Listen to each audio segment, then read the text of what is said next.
It's Realtor Kimia with your tip of the week. So it's the beginning of the year and we're leading into the spring market. And what typically happens this time of year is we see a lot of new buyers coming to the market, just beginning their search, trying to get ahead of the spring season, which is a great tactic. You can actually find a house when there's less competition. But I want to talk to the new buyers about the do's and don'ts of getting a mortgage. It's always important, and I like to revisit this topic as new people come on the market. So, a couple of things you really want to make sure you don't do after you've been pre-approved and before you close on the house that you're purchasing. So, let's say you found a place, you're going under contract now, you have this pre-approval, which is basically the bank saying, we've done some basic preliminary research and we feel this is a qualified buyer.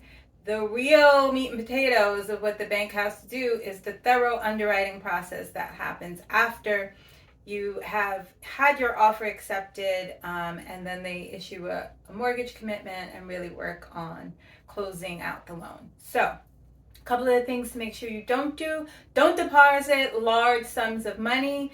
As you may know, the FDIC kind of flags any deposits over $10,000. But I'd say even if you're doing more than what would be your regular deposit, direct deposit from work or something, once you get into the high thousands, you want to avoid that if possible. Also, large purchases. So sometimes people say, oh, I'm about to buy this new home, I'm going to get all of the furniture. Don't do that. Okay? Don't switch banks in the middle of the process. If you're not happy with your bank, just see if you can ride it out until you close. Don't apply for new credit. It's not a good time to get a new credit card or a new car, which is going to have a car loan, or a new car that's not going to have a car loan because that's still a big purchase.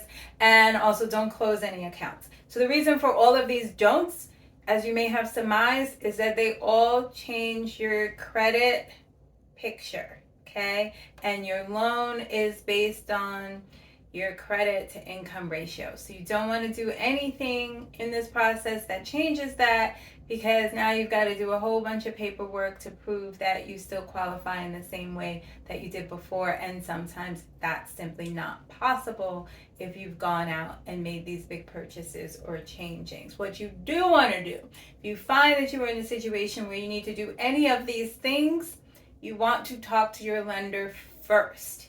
So there are situations where you can do this. Where you need a car, your car broke down, you need to buy a car. Okay, but let your lender know first so that they can make clear to you what your options are and how it may or may not affect your loan. That is my tip of the week. Thank you for watching, and I'll see you next week. Bye.